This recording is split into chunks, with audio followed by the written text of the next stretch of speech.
Bribtu Rizka tak bisa mengelak lagi, kesaksian anak bongkar fakta ini.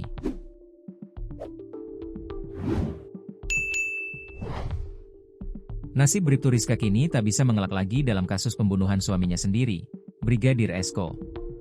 Kasus poluan bunuh suami yang dialami Bribtu Rizka hingga kini masih membantah statusnya sebagai tersangka. Tapi kini, Bribtu Rizka agaknya gak bisa mengelak lagi. Kesaksian mengejutkan dari sang anak mengungkap kondisi terakhir Brigadir Esko sebelum ditemukan tewas. Fakta-fakta baru yang terkuak dalam sidang membuat publik tercengang dan menyoroti kembali misteri di balik kematian sang brigadir. Bahkan, sang anak rupanya sempat melihat kondisi terakhir Brigadir Esko sebelum jasadnya ditemukan di kebun belakang rumah, Dusun Jembatan Gantung, Kecamatan Lembar, Lombok Barat, Nusa Tenggara Barat, NTB, pada Minggu, 24 Agustus 2025. Atas kematian suaminya, Bribtu Rizka ditetapkan sebagai tersangka.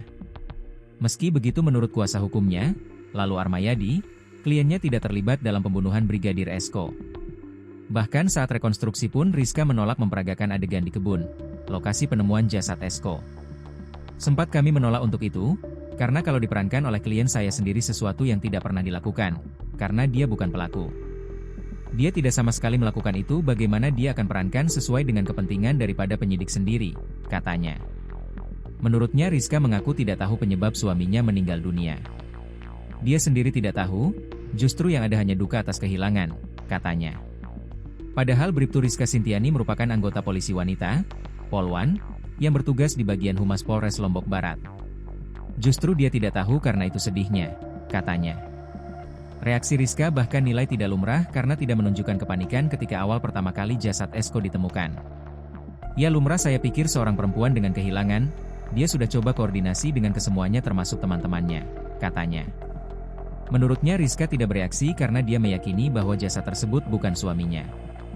Tidak ada yang bisa dilakukan, dia tetap tidak percaya bahwa itu suaminya, katanya. Bahkan Bribtu Rizka sama sekali tidak melihat jasad yang ditemukan di belakang rumahnya. Keterangan Bribtu Rizka justru bertolak belakang dengan kesaksian anak.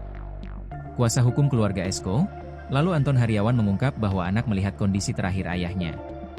Saya dapat dari ayah almarhum, Samsul, si kecil tiba-tiba bicara, saat ditanya tiba-tiba bicara, "Mamak, kok ayah tidur-tidur aja ndak bangun-bangun?"